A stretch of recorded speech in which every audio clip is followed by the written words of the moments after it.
200 сом акчам жок. 1 сом акча таба элекмин. Жашым 41-де 42-де деп келген айымдар бар.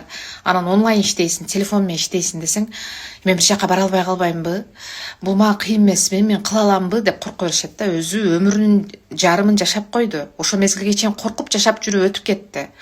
Анан бул жерге келип бекер үйрөтөм десең, ойлонуп көрөйүнчү дейт. Ойлонуп жүрүп 40-ка чыкты да. Мен ушунда эмнеге жыйынтыкка келдим?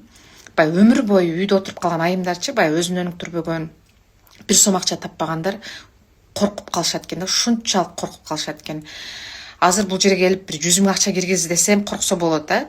Же болбосо 8 саат иштейсиң, күндө келип иштейсиң, анан гарантияны бербейм десем ошондо корксо болот. Мен бир жерге барып иштейт экен, убактым кетет экен, же болбосо ушунча акчам кетет экен деп бекер үйрөтөм, кел, телефон менен иштейсиң десең да коркуп атат да. Ошон үчүн айымдар өтө өзүн өнүктүрүш керек.